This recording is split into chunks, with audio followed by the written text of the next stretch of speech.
Hello, hello, hello. Welcome to this podcast, Married to His Will.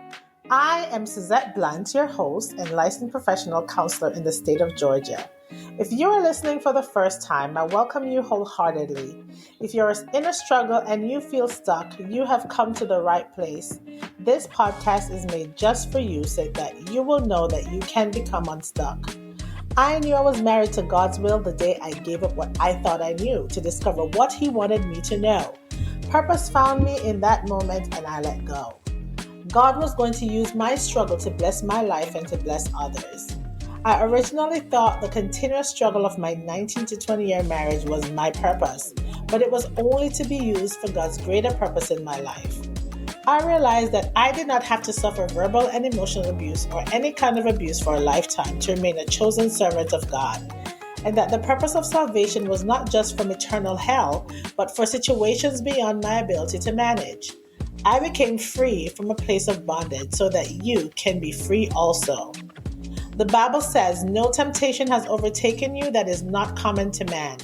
God is faithful and He will not let you be tempted beyond your ability. But with the temptation, He will also provide the way of escape that you may be able to endure it. 1 Corinthians 10:13. God will provide a way of escape out of that struggle you face. He did that for me. He allowed me to endure 19 years of the same struggle and then said, "I am bringing you out so that you can become who I have called you to become." And now I am totally devoted and married to His will. Invite your friends on the journey with me as I bring the word, share personal stories, and clinical insights from my own experience and my expertise and knowledge. And I plan to have others join me along the way. Enjoy this next episode.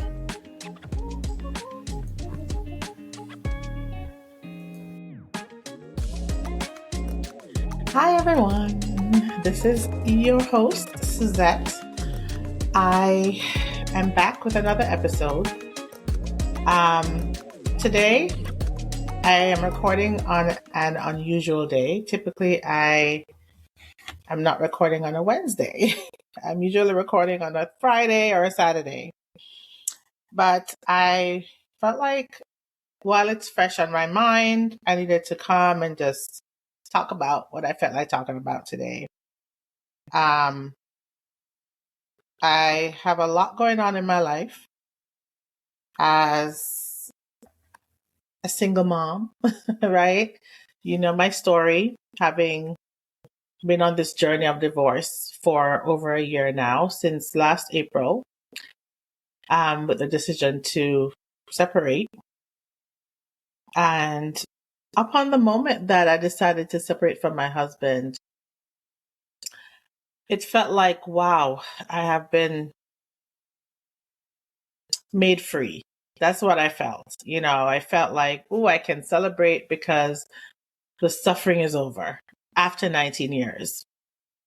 And it's not like I was afraid of suffering. I've suffered throughout my life with different things, right? I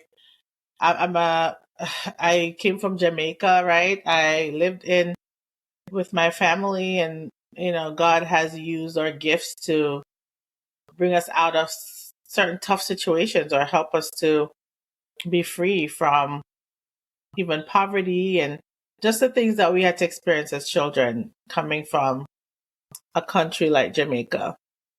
And then coming to the United States, having to assimilate to a new culture. I know what suffering is like, okay? And also suffering in a relationship. So being married to my husband for 19 years was a growing up experience that I didn't know I could end, right? Or I didn't know I could come out of until I realized I could. I thought I was doomed for a life of misery because it was what I had to do. I defined myself by being married.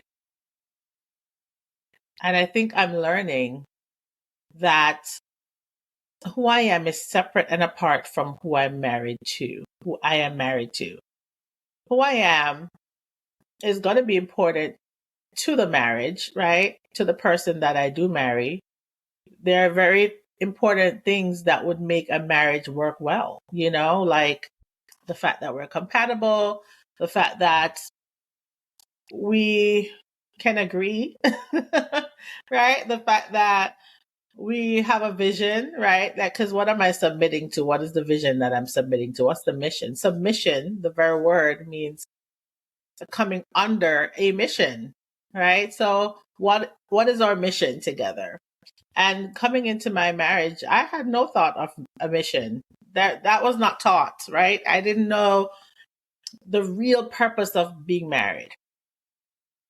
And so to live with to go into a relationship with such lack of knowledge, or go into a marriage, if I just to specify, not just a relationship, but a marriage without having enough understanding of what you're entering into is, I would say, I would advise against that. Coming through such a journey, the first year, it was clear to me that I had entered something that was probably doomed for failure. But I don't know why at such a young age, at 21, I felt like, okay, I have to bear this cross. A part of it was being in love and infatuated, not just with the person, but with marriage. And my dream had come true once the day I got married. Because if you were like me, you dreamed of being married for a long time, right? And I can say that I was in a relationship with God. I loved God, even as a teen. Like, I was saved. Okay, I know the Lord, and I know Him more now than I did then. But I was serious about my relationship with God, but I lacked knowledge. And what does the Bible say? My people perish for lack of knowledge. So I think my dilemma was that, yeah, I was lacking knowledge. I was lacking understanding. I lacked wisdom, for my life, for my own life at 21 years old. And so I attributed my identity to being in a marriage, right? Being in a marriage with someone I had to learn about. Attaching myself to someone I thought I knew, right? Growing through years of trying to figure out who I am while I'm in a marriage. And being confused about who I was because there was so much chaos around me. Like, who am I? Right? I wasn't used to what I was experiencing. So I was disoriented as a person, walking around thinking I had a handle on things, but I didn't. I would be in my prayer closet praying. But God would use all of that to help to strengthen me and to build me up. I learned about myself through the struggle. So it wasn't for naught. It had purpose to it. What I was going through had purpose to it. I'm still who God wanted me to be because of it. Right? He was still making me who I'm supposed to be today. But at a certain point, He said, what I want for you is going to supersede where you are right now. And if you stay there, you won't become who I need you to become for His glory and for His purpose. So I'm learning so much about myself through this process. I realized that as I hit 40, I began to have a midlife crisis. I was like, I can't live this way for the rest of my life. That's when I started to think, oh my God, I'm approaching 40. I am so unhappy. I am so miserable. What am I doing with myself? Who am I? That I'm bound with someone I don't really want to be with. I remember as I was continuing to work on my marriage, because that's what I thought I needed to do. I have to work at this. I have to make it better, right? I have to continue to pray for him. I have to continue to pray for us and make us better. I remember in my toil of trying to love my husband or be in love, because I hadn't been in love for years. I can't even remember. I don't know. I probably fell out of love for the first 2 years. I have no idea when I fell out of love, but I didn't know. All I knew in my marriage was trying to maintain peace, trying to love. But what I knew is that I really loved him unconditionally, and that I didn't want to forsake him. I wanted to uphold my vows, and I didn't want to hurt him. But I was being hurt over and over and over and over again. I would be forgiving over and over and over and over again. After every incident, after every blow up, when things would be there would just be irrational conversations. I would just forgive, the cycle would repeat over and over. So I questioned myself a lot. I spoke to the Lord often, and I felt strong in the spirit, like, okay, I can do this. I am called to love, right? I'm called to really love beyond myself. I was unselfish. I didn't know that I was dealing with resentment until someone told me I was. So I had to deal with that in the middle of my marriage. I wrote him a letter and I said, I realize I don't like you very much. And I don't know what even came of the letter. I probably still have the letter saved here on my computer. I'd have to go and dive for that because I don't know where that is. But that first letter I wrote was pivotal because I just wanted change. And I remember giving him the letter and I wanted a response back, but I don't know what the response was. We probably talked about it. But what came of it, I don't know. Life continued as usual. And what made me grow even more was my journey to becoming a therapist. I realized I had to face some of my own stuff going through the process of becoming a therapist. I had to be so self-aware, and as I became more and more self-aware, I realized he was not aware of his own self. So I started to teach him what I was seeing and experiencing of him, but that didn't make a difference. So we would go through these highs and very, very, very, very low moments. And it felt like a bipolar marriage. I think that's the best way to describe my marriage. It was very bipolar. Up and down. And the ups didn't feel great. The ups were like, family moments or going out or just having fun, but nothing deep. The ups were just regular, but the downs were really down, like chaotic down, like, I don't know if I can handle this down moments over and over again. Imagine going through repeated trauma or repeated suffering for 19 years and you're looking for an out. I really identify with the man at the pool of Bethesda because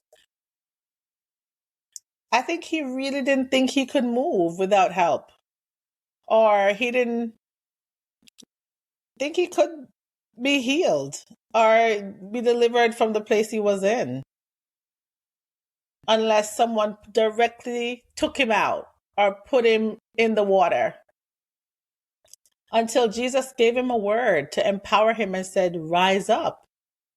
I probably was looking for permission. I was looking for someone to tell me, rise up. You can walk. You don't have to stay in the same place. I had no idea I could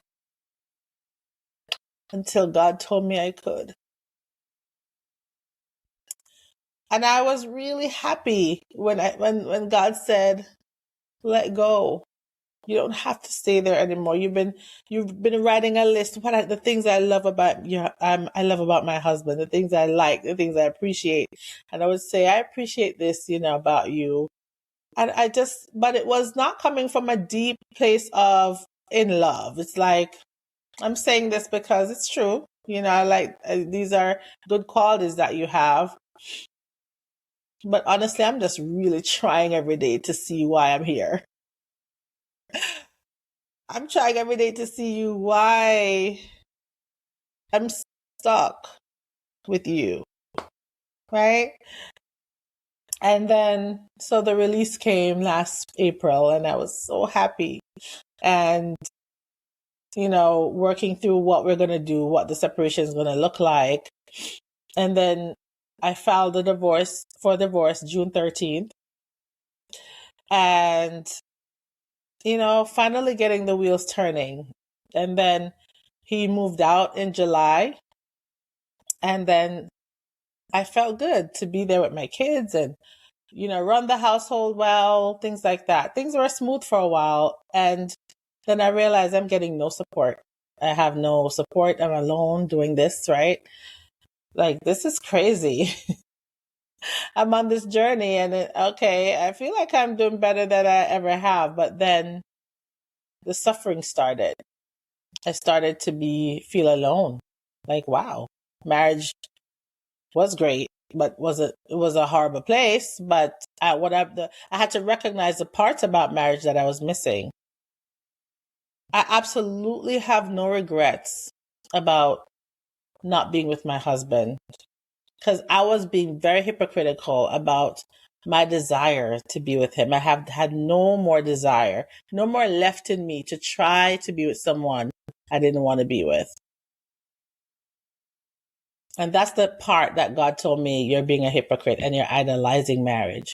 And I had to become true to myself, true before God and true before everyone. I was trying to hide what was wrong. I was trying to cover him. I was trying to protect him. And everything was uncovered or unveiled before me throughout this year. Like, okay, that's what was wrong. Why? This is how he really was. This is why I was suffering so much. So the truth that I tried to hide even became more plain to me, because I tried to mask all the things that I saw with what I thought was my unconditional love. Let me cover this fault. And I think that's what I was supposed to do. I think the Bible says that love covers a multitude of sin, but he doesn't want you to be unreal either or inauthentic. And I feel like I wasn't. I don't even know if inauthentic is a word, but I wasn't being authentic or unauthentic. I don't know. Not with my marriage. I wasn't being authentic. With people, I felt I was myself. Like, I just couldn't tell them what was going on because I was trying to protect my marriage and the sanctity of my marriage and my husband. I would never put him on blast. There are times I was tempted after a chaotic moment and a moment where there was like just misery, and a moment where he would be yelling, and then I said, I wish I could just put on blast all the things you do to me, all the things you just how, you behave. That's just not like what people know. Like, nobody knows you're like this. Only me. That's what I would say. Nobody knows. Except the glimpse of what my family saw, right? They saw some of it. But in this moment, okay, so, fast forward the marriage, I filed for divorce, still not divorced. Coming through the year, I did not expect to go through the suffering I have been going through over the year. I've had some really great times, like I've been more happy outside my marriage than I have been in my marriage. But the kind of suffering that I've experienced are the kind of things that I'm realizing are teaching me something about myself and what I just came out of. I've had to uncover a lot about what marriage is, right? And what a real marriage looks like, what God wants for marriage. I've learned a lot about that. And I'm qualified to talk about it after 19 years. I know because of how bad my marriage was, and I've studied marriage, and not just professionally, but I went through a marriage, and there were moments where I felt like we got this, like we're working together. and we were putting work in, but most of the time it was me putting the work in to make it work. I felt like he felt content most of the time. Like, I used to ask him, do you feel like everything is okay? Because I'm over here suffering and you over there seem like you're having a good old time. Like, am I the only one that finds an issue with this marriage? Like, what's happening here? We are on two different pages. I think I'm going back and forth with this, but I'm just pouring my heart out today. So I would say between July and January, from July last year to January, just getting things, adjusting, right, to the change of him not living with me. And I even helped him to move, right? Helped him move out in July. And I remember having to get a loan just to pay the rent, right? No help with that. But I helped him move and all of that. And then January came. I was making more because I started to work on BetterHelp again, which I had done previously. But I just wanted to supplement my income some more, so I worked overtime. And I realized when April came, we took a trip, came back in May, and May was like, I felt depleted. I didn't even want to work, but I had to. May came and I saw my bank account was like in the negative. I'm like, okay, God, this is unreal. Like, what's happening? I missed the mark somewhere.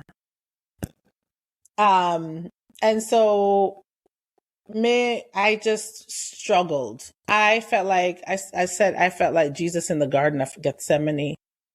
And I was like, God, I don't know how I'm going to pay the rent. I don't know. I'm not getting help with food stamps or anything. I have to buy food. I'm the one taking care of my 6 children on my own. Like, what's happening? Well, I'm not getting any help. I have a huge car note that now was behind. It was like $600 something to pay for that car every month. I'm telling you, I was like losing it.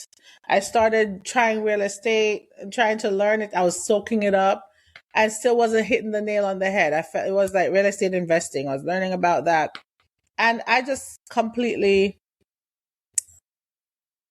became drained.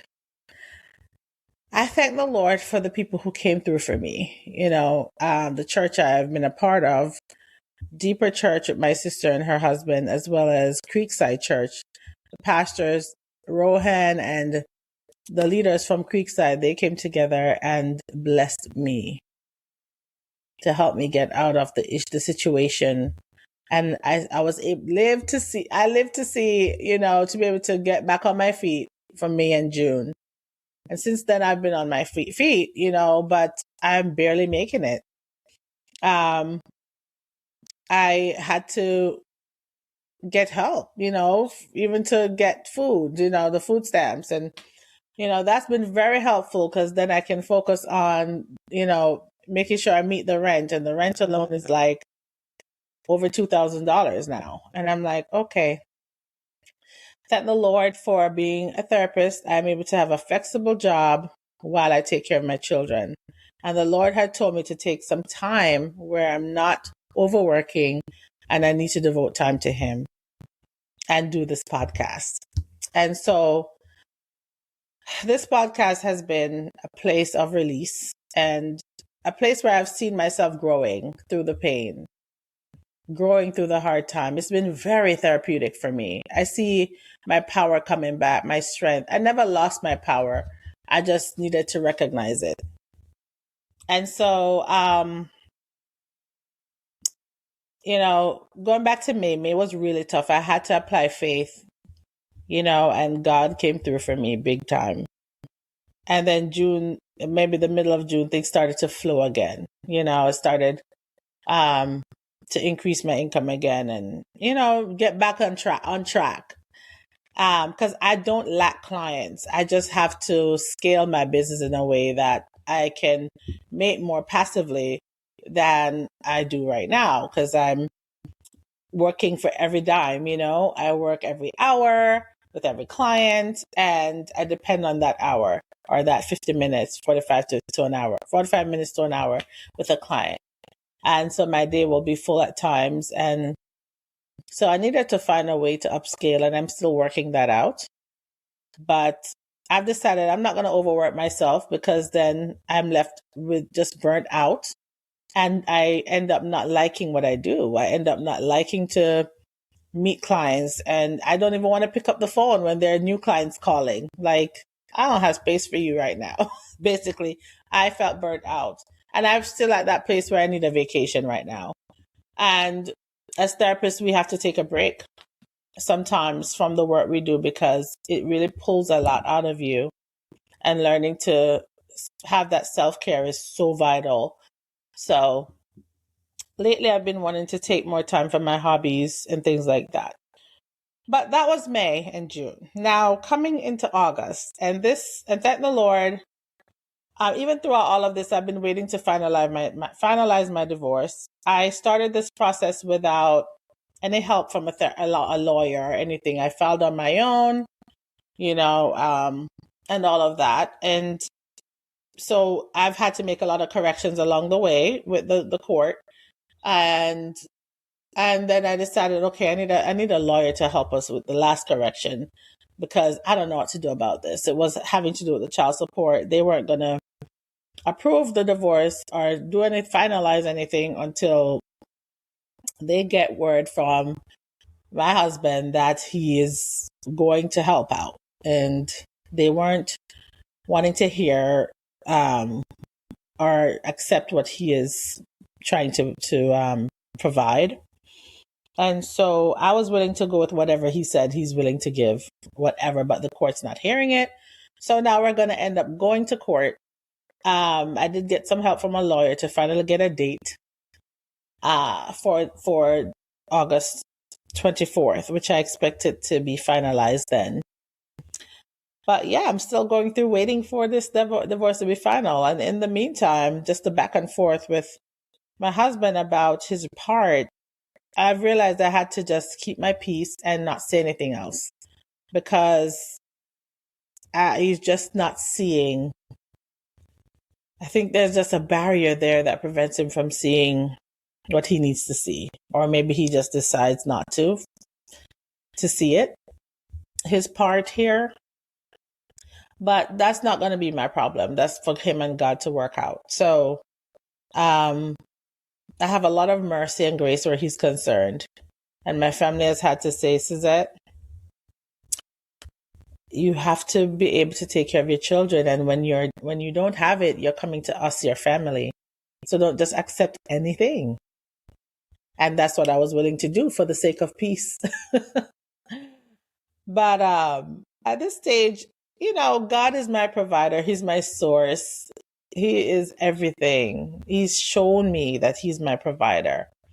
And so God has been giving me some strategies and just ideas in the middle of this. So I'm thankful for that. And I'm really thankful for the kind of job that I do, because I do get to be flexible with my hours.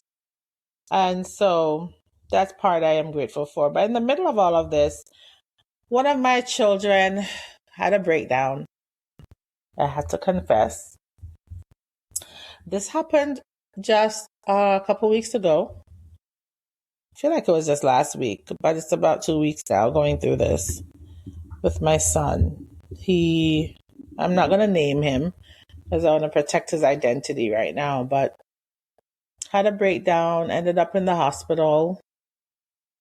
He had to be 1013, which I've had to do for clients before. It's not something that you want to happen to your own child or in your own household. So for those of you who do not know what a 1013 is, it's called that in Georgia and maybe other places. I know when I lived in Maryland, we call it an EP, an emergency petition, for someone who may not volunteer themselves to be hospitalized. So as a doctor or someone who, like myself, a licensed professional who assesses them and realizes they are in a condition where they have a mental health crisis, and they may not know that they need to be hospitalized, that's when you emergency petition or 1013 them, as it's called in Georgia, for them to be hospitalized for mental health reasons. So that I wanted to explain that because not everybody knows what that is. That, let me tell you, going through these past couple weeks has been another hell. Okay, because I did not see this coming. I knew without a doubt that this was an attack from the enemy. He saw a way in and he came through the door. And I said, okay, you want to come for my own? Okay, it's about to be a fight. You should have seen me yesterday, y'all. I was driving my son to school because he's, back at school. And in the middle of going to school, he's been texting me a lot saying, I want to come home. He doesn't believe anyone wants him there. He's saying some things that are negative. And I was like, just speaking over him, telling him the truth about himself, that is the word of God, and trying to pour out my love upon him and pray over him. And we've been coming together every Tuesday and Thursday to pray because it's like, I can't do this alone. I need the Lord to guide my hands, to guide my mind, to guide my footsteps with my children. And so I've been in a moment of warfare and getting deeper in as I dig deep to find out, okay, where did I go wrong? What could I do better? I started to look at me a lot more, like maybe I'm not focusing on them enough. But he had me reading Job. And when I think of Job, his friends would say, well, what did you do wrong, right? That you are in this mess. And God said, you didn't have to do anything wrong. This is the journey that you have to walk through. And it even includes your children. And so as I journey with them, I am learning so much.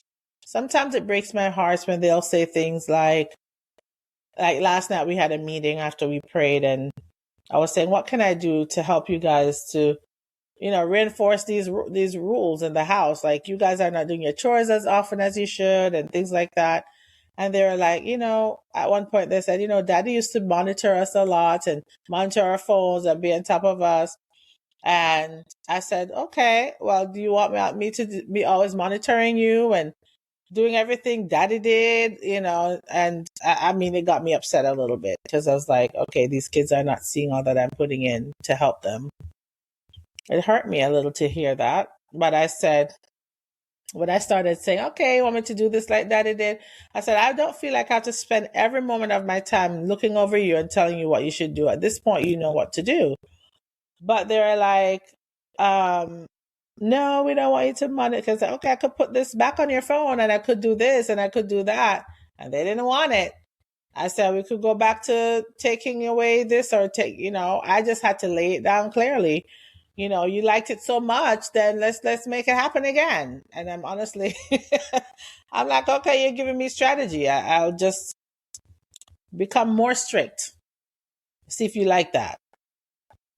So honestly, I was just a little upset, but I got over it. They're dealing with the separation in their own way, and I would never come between them and their dad and their love for him. I've encouraged him to, make that relationship happen with them, but and ever so often he'll come and he'll take them out or take them to his church, and some of them will go, some of them will stay. He doesn't have enough room for all of them to fit in the car, but there are times when I've even given my car so he can drive them all. So we've been able to be cordial where that's concerned. And so, they have some time with him, but none of them are ever rushing to go spend time with him, I'm like, okay. I mean, I realize I have to understand that it's confusing sometimes, for them, and they're not wanting to tell me everything they feel because they don't want to hurt my feelings. And I realize I'm not perfect either. Maybe there are ways that I could be more involved and and monitor them a little more. But And then on the flip side, I'm more busy because I'm trying to make a living, right? So I had to explain all of that. So it's really just tough as a single mom. I'm realizing this is not a piece of cake. This is not a cakewalk, right? And it's for real a struggle. It is. And I don't mind changing what I need to change to make things better. I don't mind reflecting on my own self and making changes where I need to. I'm about self-reflection and self-assessment. That's what I'm about. So I'm not too proud to be humble, right? I'm not too proud to make a change where I need to for the sake of making my children better and myself better. And so I've realized this is a season that God has me more focused on them, while I'm still trying to scale my business in a way that works better, works well for us. I'm still working that out, but I haven't had much motivation to do anything different with my business. I've just been following the routine of clients every day. But, and then my podcast has been really an outlet for me. And so I believe my energy and my motivation will come again to work on my business and focus on it. But thankfully it's providing. And so, I'm just going to continue to pour into my children. The Lord, I feel like He has me just focused on them and the Word right now. At one point, I joined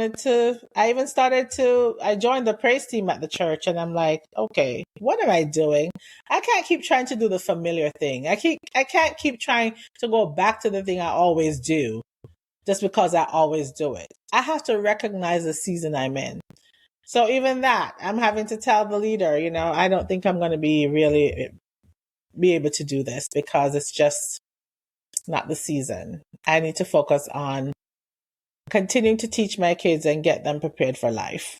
I have a 19-year-old who's just going to school, college, and I'm going through this mental health challenge with one of my sons, and I have to deal with each of their individual education and what they need. I have a 5-year-old who just started kindergarten. It's a lot of transitions happening all at once, and I have to be able to balance my life. I can't just keep doing familiar things just because I know how to do it. I have to know when to end something and when to start something. And I have to follow the timing of God and utilize wisdom in this season. So divorce is hard. I thought about the fact that God hates divorce. This is why He hates it. It is not a walk in the park. It's not. Do you think He likes sin? He hates sin. Why? Because He doesn't want His children to suffer.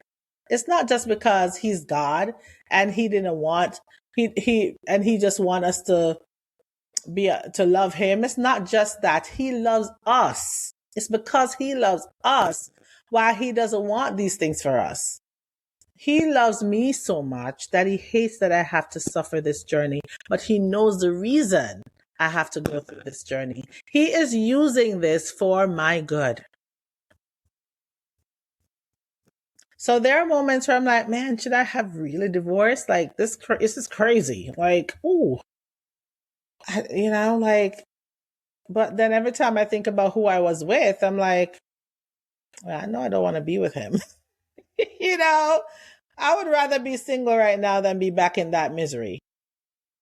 And so I'm really thankful for where I am.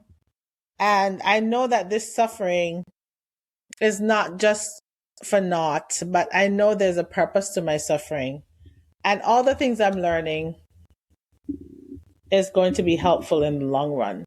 And I'm here for someone. There's a purpose for all of this. So I want you to know that if you're going through a divorce, there will be a transitional period of some suffering, and depending on what the journey God has you on. Not everyone will suffer the journey I've been on. I sometimes said to God, haven't I suffered enough? Like, I prayed so much for my marriage to work. It didn't work. Now I'm praying so much to end this suffering, where at times I just like, oh God, I can't do this alone. This is hard. to manage a household of 6, a whole household of 7, including myself. So 7 of us. It's not easy to do this on my own. It is not. I'm like, Lord, bring him quickly. Bring the man, because they're talking about what their father did. Well, you need to bring whoever needs to be here because this is not easy, okay? But at the same time, I really cherish the time I have, this alone time, to learn of myself and to learn about my children, to love on them, to establish what needs to be established in a more peaceful way.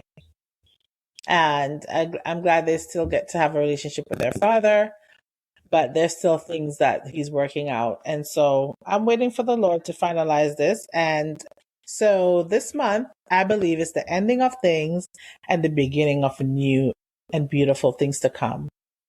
And I can't wait to enter that season. Okay. I'm looking for the next. I know. It's just the way that God is helping me get through this. I cannot ignore what he's told me as far as the promises he's given me, because that's the only thing I have to hold on to so that I don't lose my mind. So I thank him for him working all things together for my good. I just want to share my heart. I hope I didn't depress you today, but just know I'm still in my journey and it's about to come to an end. And there's much that I'm learning about myself, about marriage. I love marriage, but marriage, the next one has to be unto God and has to be with someone who has a vision, that we can submit to a vision together, submit to the mission, and make it work. All right, because that's what I'm about now. I'm about purpose.